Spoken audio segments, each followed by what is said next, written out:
Romanos 6, versículo 1. Que diremos, pois? Permaneceremos no pecado para que a graça seja mais abundante? De modo nenhum. Nós que estamos mortos para o pecado, como viveremos ainda nele? Ou não sabeis que todos quantos foram batizados em Jesus Cristo, fomos batizados na sua morte? De sorte que fomos sepultados com ele pelo batismo na morte, para que, como Cristo ressuscitou dos mortos pela glória do Pai, assim andemos nós também em novidade de vida.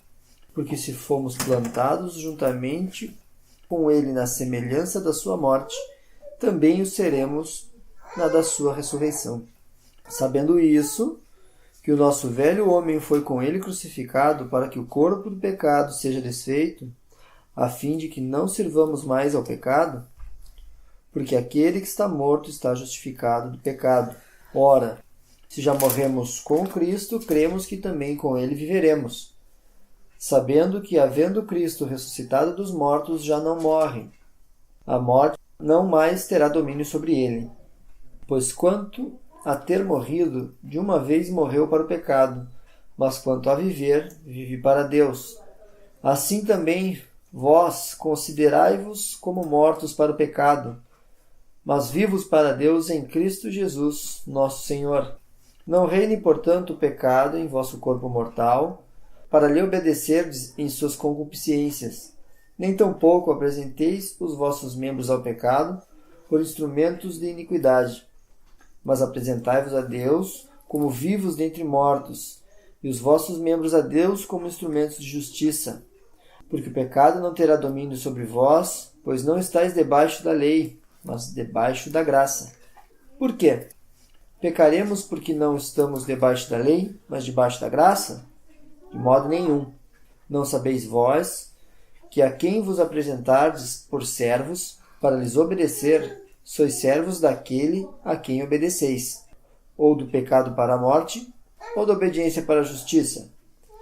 Mas, graças a Deus, que tendo sido servos do pecado, obedecestes de coração a forma de doutrina que fostes entregues. E libertados do pecado, fostes feitos servos da justiça. Falo como homem pela fraqueza da vossa carne, porque assim como apresentastes os vossos membros para servirem à imundícia e à maldade, para a maldade, assim apresentai agora os vossos membros para servirem à justiça para a santificação. Porque quando erais servos do pecado, estáveis livres da justiça. E que fruto tinhais, então, das coisas que de agora os envergonhais? Porque o fim delas é a morte. Mas agora, libertados do pecado e feitos servos de Deus, tende o vosso fruto para a santificação e, por fim, a vida eterna. Porque o salário do pecado é a morte, mas o dom gratuito de Deus é a vida eterna por Cristo Jesus, nosso Senhor. Conectado com o capítulo 5, que Paulo apresentou ali as duas cabeças, Cristo e Adão, e ele encerra o capítulo no 21, para que assim como o pecado reinou na morte, também a graça reine pela justiça para a vida eterna, por Jesus Cristo nosso Senhor. Até aqui, Paulo vem trazendo o que Deus fez, a obra que Deus fez, a justificação que Deus proporcionou. Agora, no capítulo 6, começa a abordar a nossa responsabilidade em relação a essa nova posição que fomos colocados. Ali no 21 do 5 fala: o pecado reinou até a morte, mas a graça reinasse pela justiça. Então, versículo 1: que diremos, pois? Permaneceremos no pecado para que a graça seja mais abundante? Conectado com o capítulo anterior, sabendo agora que nós fomos tirados da posição de Adão e colocados numa nova posição, nós somos agora responsáveis por andar nessa nova posição. A gente pode observar no versículo 3: ou não sabeis. Saber está conectado com nós individualmente. No versículo 11: assim também vós considerai-vos. Então, saber, considerar. E no versículo 13, ele fala: apresentai-vos a Deus como vivos dentre os mortos. Então agora ele vai falar um pouco da nossa responsabilidade em andar nessa nova posição. Esses 3 verbos é importante a gente pensar. O saber faz parte do conhecimento, né?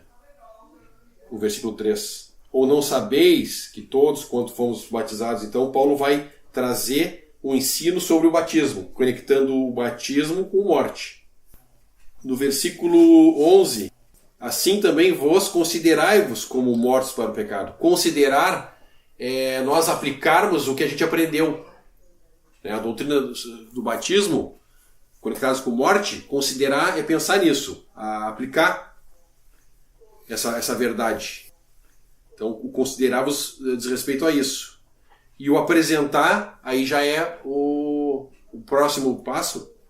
Apresentai-vos, versículo 13, a Deus como vivos dentre os mortos, e os vossos membros a Deus como instrumentos de justiça. Então, isso diz respeito à nossa responsabilidade. O saber, a gente sabe que não é automático quando a gente se converte. Nós vamos ter que buscar aprender, debruçar nas Escrituras, para poder aplicar e considerar, né, essas verdades e aplicar na nossa vida, no nosso caminhar, né, no nosso proceder, no nosso apresentar a Deus. E isso é conforme nós vamos aprendendo, sabendo ali como Paulo coloca. E só o saber também não adianta, né? Nós vamos ter que considerar as coisas que nós aprendemos em relação à doutrina, ao ensino, para poder apresentar de forma condizente, né, com essa nova posição que nós somos colocados. Porque nós estávamos acostumados a andar na outra posição, em Adão, na carne, nessa natureza. Agora nós somos responsáveis a andar nessa nova natureza que somos colocados em Cristo. Então, por isso que Paulo começa. Permaneceremos no pecado para que a graça seja mais abundante? É uma pergunta. De modo nenhum. Nós que estamos mortos para o pecado, como viveremos ainda nele? Ou não sabeis que todos quanto fomos batizados em Jesus Cristo, fomos batizados na sua morte? De sorte que fomos sepultados com ele pelo batismo, na morte, para que, como Cristo ressuscitou dos mortos, pela glória do Pai, assim andemos nós também em novidade de vida. Então isso aqui é um ensino, que o batismo nos conecta com a morte de Cristo. E que lá na cruz o Senhor encerrou, né, a primeira criação em Adão, como nós vimos no capítulo passado. Versículo 6, mais uma vez ele usa o verbo saber, né? Sabendo isso, que o nosso velho homem foi com ele crucificado, para que o corpo do pecado seja desfeito, a fim de que não sirvamos mais ao pecado. Porque aquele que está morto está justificado do pecado. Então, saber que a morte de Cristo, e quando nós cremos nessa obra, nós somos conectados com Cristo. E quando nós depositamos a fé na obra, a morte de Cristo, né, ela vai valer para nós também. O nosso velho homem foi com ele crucificado. Então, posicionalmente, nós já estamos lá conectados com a morte de Cristo. Posicionalmente. Mas nós sabemos que o velho homem ainda vive em nós. Mas posicionalmente, ele foi crucificado. Então, o saber isso nos ajuda a andar, né, como fala no 4 lá, nessa novidade de vida. Porque essa velha natureza, ela vai querer se manifestar. E ela se manifesta. Mas, como ele fala lá no versículo 11, assim também vos considerai-vos como mortos para o pecado. Nós temos que pensar, foi resolvido o problema do pecado na cruz. Acontece o deslize, nós temos que aplicar a cruz. Pensar o que aconteceu lá, na obra do Senhor. Nos conectar, a nossa velha natureza conectada com Adão, ela foi crucificada lá. Versículo 12. Não reine, portanto, o pecado em vosso corpo mortal, para lhe obedeceres em suas concupiscências. Nem tampouco apresenteis os vossos membros ao pecado, por instrumentos de iniquidade, mas apresentai-vos a Deus como vivos dentre os mortos, e os vossos membros a Deus como instrumentos de justiça. Então ele fala aqui instrumentos de justiça. Quando nós estávamos conectados com Adão, sem crer, nós não tínhamos escolha. Fazíamos a nossa vontade, os nossos desejos, para isso que a gente vivia. Mas agora, quando somos colocados nessa posição, nós vamos ter dois motores exemplificando. A velha natureza e a nova natureza que ganhamos pela posição que fomos colocados em Cristo. O Espírito Santo nos auxilia, mas nós vamos ter que optar, né, por andar ou numa ou noutra. E no início, a gente demora para entender isso. Eu estava lendo um texto, um irmão, depois de ser batizado, ficou muito frustrado, que ele descobriu que o batismo não teve nenhum poder, né, sobre ele em relação ao pecado. Aí ele foi lá e reclamou para esse irmão que batizou ele. Eu achei que agora eu não ia pecar mais. Aí esse irmão falou, se tu queria não pecar mais, eu tinha que ter segurado mais embaixo d'água. Porque só morto, né, para não pecar mais. Então a gente demora para entender isso. Mas aqui nós somos agora chamados, né, a nos apresentar como instrumentos de justiça. Isso cabe a nós, né? Vamos dar um exemplo também bem interessante. Um copo, ele está sempre cheio de alguma coisa, ou de ar, ou de vinho, ou de bebida. Então cabe a nós encher ele com água, né? A figura da palavra de Deus, porque ele vai estar cheio de alguma coisa. É a maneira que nós temos. O Espírito Santo, ele é o combustível, né, dessa nova vida. Nós devemos buscar as coisas que nos enchem do Espírito, nos edificam, né? Nós lemos ali o saber. O saber é importante para poder considerar, para chegar no apresenteis aqui. Apresentai-vos a Deus como vivos dentre os mortos, e os vossos membros a Deus como instrumentos de justiça. Porque antes nosso objetivo era fazer as nossas vontades e a consequência era pecado. Agora nós temos condições de apresentar fruto para Deus. Ele vai falar no fruto lá no 22. Mas instrumentos de justiça. Né? Se nós olharmos para nós mesmos, a gente não se vê assim como instrumentos de justiça.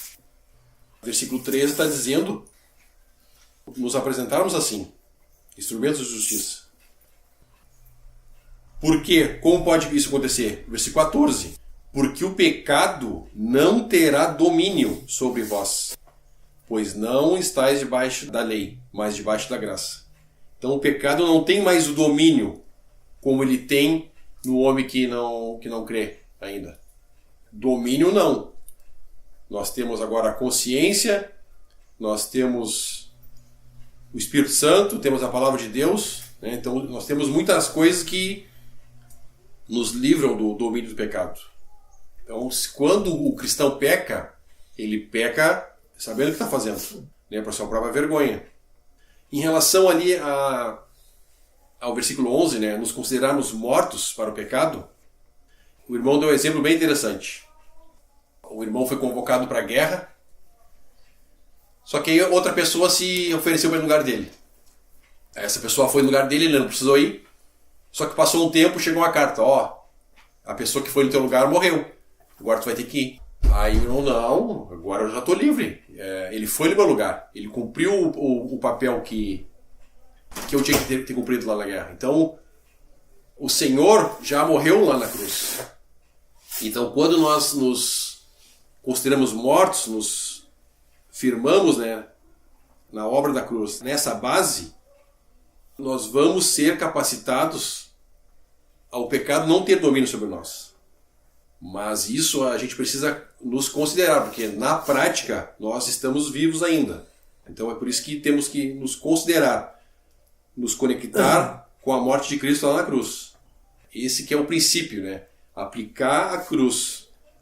Aí nós vamos ser capacitados a nos apresentarmos a Deus como vivo dentre os mortos, como fala no versículo 13. No versículo 16... Não sabeis vós a quem vós apresentades por servos para lhe obedecer, sois servos daquele a quem obedeceis? Ou do pecado para a morte, ou da obediência para a justiça? Então ele personifica aqui o pecado como o Senhor. Lá no capítulo 5 nós temos as duas cabeças. Aqui no capítulo 6 nós temos dois senhores. O pecado, o Senhor, né, como nosso Senhor. No capítulo 7 ele vai falar de dois maridos. Então nós somos libertados desse senhor, que era o pecado. 17. Mas graças a Deus que, tendo sido servos do pecado, obedecestes de coração a forma de doutrina a que fostes entregue. A que doutrina é isso que Paulo está falando? Ao Evangelho da graça, a justificação, a salvação por graça, que Deus já fez todas as coisas. Essa é a forma de doutrina que nós somos entregues, né? A que Paulo traz. Então, uma vez no passado, nós éramos servos do pecado. Agora, nós temos outro Senhor, né? Nós temos Cristo como nosso Senhor. Logo também dessa doutrina que ele fala, fossem entregues, Atos 2, doutrina dos apóstolos. Só sai um pouco do contexto, mas vai comentar. Uma vez que ele fala da doutrina aqui, que obedecestes, né? Fostes entregues, aliás, obedecestes de coração a forma de doutrina em que fossem entregues. O que seria, né? Ele está dando graças a Deus aqui, tendo sido servo do pecado, obedeceste de coração a forma de doutrina que fossem entregues. Ah, mas então quer dizer que a doutrina dos apóstolos ensina a não pecar? Não é isso.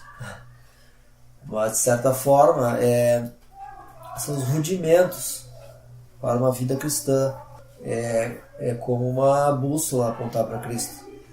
Devemos ter Ele como nosso norte, conduzir a nossa vida naquele caminho. E dizer que uma vida cristã não tem rudimentos, por assim dizer, estaria errado.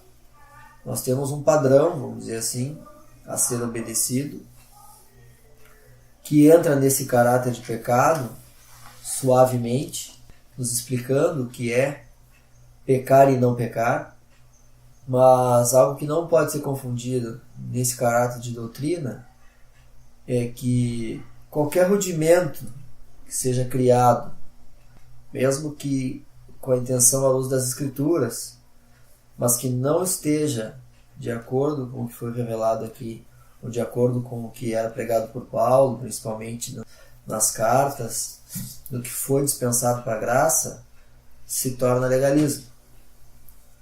Tudo que não está de acordo com essa verdade plena que já foi dispensada é legalismo. O legalismo ele não está só conectado com colocar uma regra, mas também com essa vontade de executar algo pensando em Deus, pensando em executar para Deus. Porque eu acho que tem que ser assim, porque a Bíblia me deu a entender. Não é o me deu a entender, é o que está escrito e o que não é, não é.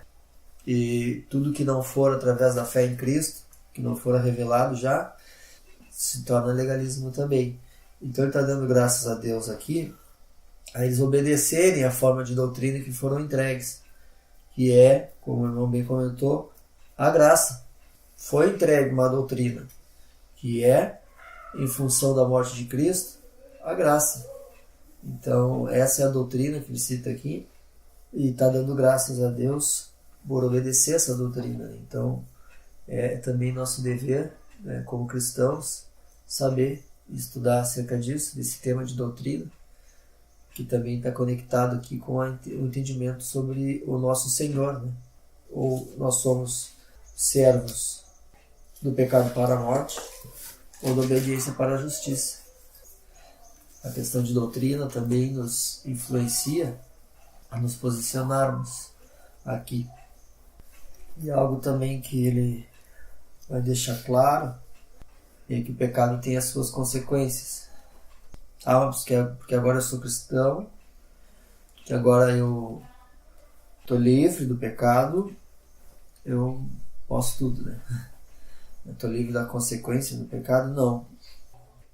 No 20, eu vou dar uma puladinha, 2 versículos só para entrar nessa questão, que quando eres servos do pecado, estáveis livres da justiça. O pecado tem as suas consequências. Não podemos pensar, por termos o Espírito Santo e a natureza do Espírito Santo não poder pecar nessa sua nova vida, que nós não teremos consequências daquilo que fizermos ou pecarmos, vamos dizer assim. Porque nós sabemos que habitamos aqui, estamos vulneráveis ao mundo e vulneráveis à nossa vontade da carne. Ao deixarmos a nossa comunhão se enfraquecer, tornarmos algo mais suscetível ao pecado por falta da comunhão com o Pai. Consequentemente, não damos espaço para Ele agir, o Espírito Santo em nossa vida, teremos nossas consequências, com certeza. Então não estamos impunes do governo de Deus e da justiça dele. Servos da justiça seria o termo certo, né? Ele fala 2 vezes para apresentarmos. No 12, ali fala como instrumentos de justiça. A palavra ali refere a ferramentas, uma ferramenta de justiça. E no versículo 19 fala servirem à justiça para santificação. Então, 2 pontos, né? E interessante, no 18, é uma verdade que ela... Não é nós que vamos buscar isso, ela é uma verdade absoluta. Versículo 18. E libertados do pecado, fostes feitos servos da justiça. Não vamos fazer as coisas para ser isso. Nós fazemos porque já somos. A palavra que está dizendo que já somos servos da justiça. Nós não nos sentimos servos da justiça. Quanto mais a gente vai conhecendo a graça, mais a gente vê a nossa ruína, a precariedade do nosso homem. Mas a palavra aqui está dizendo que nós fomos feitos por Deus, isso, pela obra de Deus, pela posição que fomos colocados. Libertados do pecado, feitos servos da justiça. 2 coisas que ele cita ali, para nós nos apresentar. Instrumentos de justiça, uma ferramenta, né, de justiça. E a outra coisa é no versículo 19, né? Assim apresentai vossos membros para servirem a justiça para a santificação. Santificação prática e o testemunho da santificação, porque também a gente sabe que a santificação foi posicional. Nós somos santos pela posição que fomos colocados. E quando a gente apresenta agora nossos membros, nós vamos demonstrar, né, isso para a santificação. Ali no 21 ele vai falar de fruto. 20. Que quando eres servos do pecado, estáveis livres da justiça. E que fruto tinhas? Então, das coisas que agora vos envergonhais, o fim dela é a morte. Os frutos eram os pecados, né? Mas agora, libertados do pecado, que o libertados do pecado não é dos frutos. Do pecado é o que ele se refere lá no versículo 6. O corpo do pecado, essa natureza, a raiz, né? Mas agora, libertados do pecado e feitos servos de Deus, posicionalmente fomos feitos servos de Deus. Tendes o fruto para a santificação. E por fim, a vida eterna. Ele falou em ressurreição também lá nós não chegamos a comentar. 5, porque se fomos plantados juntamente com ele na semelhança da sua morte, também o seremos na ressurreição. E no 9, sabendo que havendo Cristo ressuscitado dos mortos, já não morre. A morte já não está mais domínio sobre ele. É interessante, a gente gosta muito de ouvir, né, falar sobre a ressurreição, que vamos ser ressuscitados, mas essa ressurreição está conectada com a morte. Da mesma forma que nós vamos ressuscitar porque Cristo ressuscitou, nós estamos conectados com a morte. E devemos nos considerar mortos também. Uma coisa é consequência da outra. Então, 22. Libertados do pecado, a raiz, e feito servo de Deus, tendes o vosso fruto para a santificação. Então, a santificação vai ser consequência. É sempre esse pensamento. A santificação é consequência dessa posição que nós fomos colocados. Nunca nós vamos fazer as coisas para alcançar isso. A nossa responsabilidade é buscarmos a santificação prática porque já estamos nessa posição. Sempre esse é o pensamento. Já estamos nessa posição. Já temos a certeza da vida eterna. Por fim, a vida eterna. Então, devemos andar de acordo com essa posição que fomos colocados. Pensando ainda no fruto, quando o Senhor chegou naquela árvore, acho que era uma figueira, e não tinha nenhum fruto, a gente sabe que ele estava aplicando ali a Israel. O povo de Deus, naquela dispensação, tinham todos os privilégios que os gentios nunca tiveram. O Senhor não encontrou fruto neles. Individualmente, isolado lá, alguns, mas como nação não encontrou fruto neles. Tinham uma aparência de religiosidade. Pensando agora também na nossa dispensação, como um todo, na dispensação da graça, o Senhor encontra fruto hoje no povo dele, que é a igreja hoje. Temos que confessar, a igreja também falhou no seu testemunho, o que era para ser um testemunho de Cristo, o corpo de Cristo aqui na terra, os salvos, a igreja, falhamos. Graça e misericórdia de Deus tem mantido agora um remanescente, alguns, porque Ele disse que ia manter até a vinda do Senhor. Então, nós pensar no fruto, a gente gosta sempre de pensar lá nos judeus que não davam fruto, mas e a igreja como testemunho de Cristo? Também não tem dado esse fruto, pensando no testemunho como um todo. Ele encerra o capítulo no 23, porque o salário do pecado é a morte, mas o dom gratuito de Deus é a vida eterna por Cristo Jesus, nosso Senhor. O salário do pecado é a morte. Desde Adão a gente pode ver isso. O pecado, pensando ainda na raiz. O exemplo que o irmão dá é uma criança que morre antes de nascer, um nascimento. Ela não chegou a dar fruto e morreu. Qual foi a causa dessa morte? É a raiz do pecado, que está em todos nós. O salário do pecado é a morte. Graças a Deus fomos tirados dessa posição e agora temos o dom gratuito de Deus, que é a vida eterna por Cristo Jesus, por depositar nossa fé nessa obra. Então é um privilégio imenso sabermos disso, que fomos livrados de uma condenação, de um juízo, e alguns cristãos não vão morrer. Eles vão ser transformados no arrebatamento, não vão chegar a passar pela morte, mas todos aqueles que creem já têm o dom gratuito de Deus, a vida eterna, por Cristo Jesus, nosso Senhor. Esse versículo é bem significativo, porque ele fala dos dois pontos altos das Escrituras, Lá no Gênesis, a morte e a vida eterna no final, Bem importante esse versículo, é só um pensamento assim que ele fala lá o salário do pecado é a morte, que a gente sabe a origem dele lá, através do erro, não obedecer a Deus, e hoje a vida eterna, lá no outro extremo, no fim de tudo, onde gozaremos em vida eterna, em contraste os dois, morte e vida eterna. Então é bem importante esse versículo, a gente vai pensar nesse sentido. Dom gratuito de Deus. Esse dom gratuito de Deus era desde lá. Quando colocou Adão, ele já tinha dado esse dom ao homem. E o homem negligenciou essa dádiva, se inseriu na morte por conta própria, vamos dizer assim. Então é os dois pontos bem importantes, que são os ápices do amor de Deus.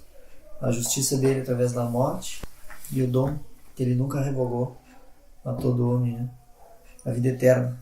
Sempre planejou a vida plena a todos. Então acho bem importante esse versículo. Fala da morte nos dois sentidos também. A morte física e a morte espiritual com separação de Deus.